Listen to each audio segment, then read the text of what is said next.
Agency and MEMIC Insurance Educator of the Month Spotlight. And we're pleased to introduce you to this month's Educator of the Month from Michigan Center High School, teacher and coach, Jillian VanRiper.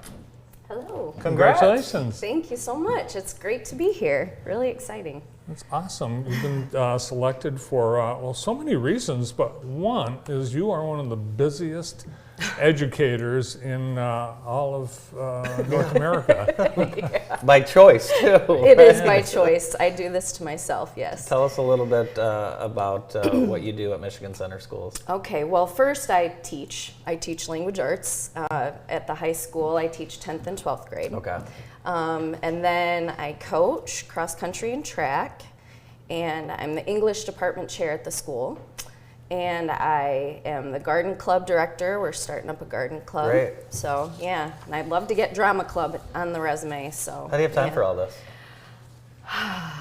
My husband is great. Really, shout out to Chad. He really helps a lot. He's very supportive and encouraging, and yeah. So. Plus, junior class advisor. Oh, yeah. Yeah, you forgot that. That's an important I did. role. Yes. Yep, we're getting ready for homecoming, so. Yep. What is language arts? Reading, writing, speaking, and listening. Mm-hmm. So I really try, because I know that sometimes our view of English class is like you sit down and you practice this isolated skill and learn about similes and metaphors or something like that, and then you move to your next class and you don't really use it. So my goal is to have my students see how it's all connected, how, reading is incredibly important. It's the #1 predictor of success, in life. Not only that, but then you just learn about all these new perspectives and get all these life experiences that we could never have without reading. Writing, being able to express yourself, super important in all sorts of areas. And then speaking and listening actually is really a focus for me this year, because I don't know if you've noticed, but we have a hard time listening to each other in this society. Yeah, just a little bit. Just a touch. So, do you have a technique to get people to listen? Like I've been in classrooms where they do this. Oh. I don't know if that. Yeah, I used to do that. That's silly. I started out in 6th grade, and so that was in the elementary school, so I was like, okay, we'll try. Yeah. And that does not fly with high schoolers. I'm There's sure not. absolutely no way. I'm sure not. So to get their attention, I'm just like, hey guys, I'm talking now.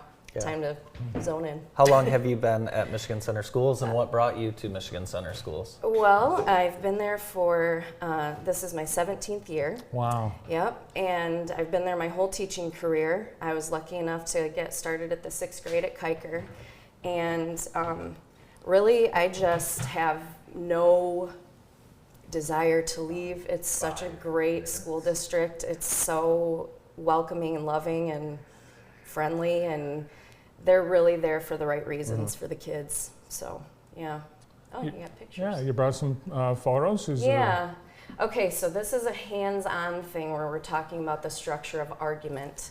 So the kids had to make a paper structure out of paper and tape to hold the books up. And then we talked about claim, evidence, and reasoning, and what part of that structure is the claim, what part is the evidence, what part is the reasoning. So generally they come up with, the book is the claim because you got to hold it up, and the paper is the evidence because that's what holds it up, and then the reasoning ties it all together. So it's just like I try to put hands-on stuff as much as possible. Very cool. Thanks. Next time you do that, could you invite our staff Absolutely. over for that? We'd Do you have a problem Like with, to figure out where those batteries went. Are people stealing your books? Oh yeah. Okay. Absolutely. I see your name 100%. on them. Yes, I do, and it doesn't matter. But it's kind of a good problem to have. Yeah. They like them, so yeah.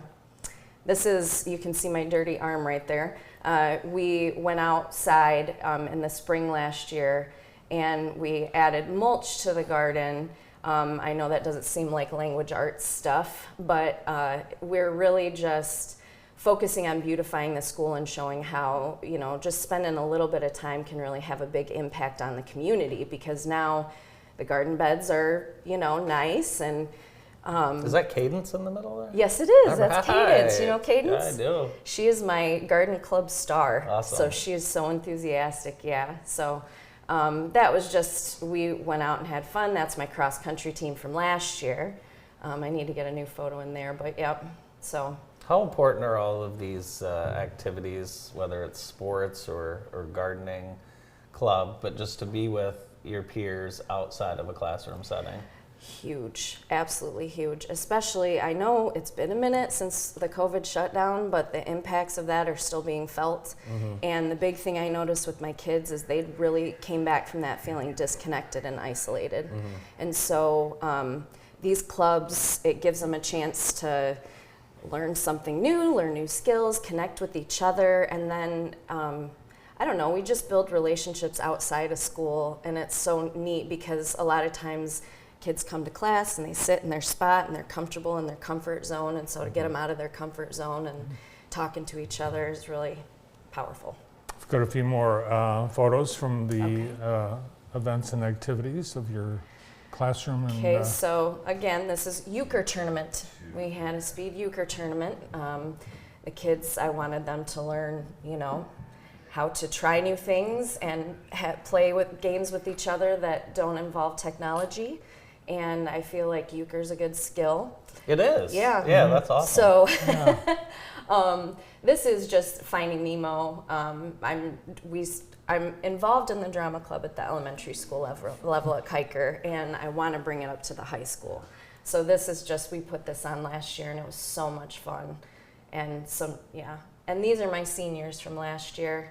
My crew, I had them actually in 6th grade, and then I moved up to the high school and I had them in 10th grade, and then again as seniors. So when they left, it was like, So when you started at Michigan Center, that group of kindergartners, they're seniors now, yes? Or is it Yes. first graders? Yeah, kindergartners would be. Wow. Yep.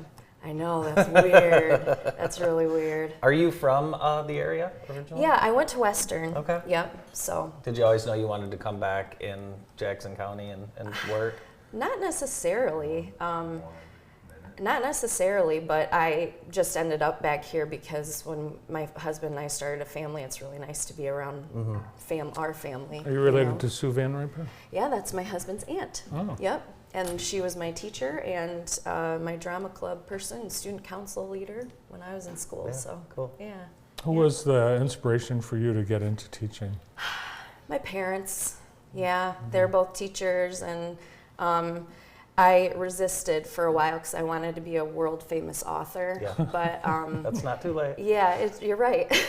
So yeah, but my parents, they're always like really love their job and the kids, and it was Well, fun. that's awesome. Michigan Center Schools and all of your students in our community, very lucky that you did decide not to become a world famous author and get into teaching.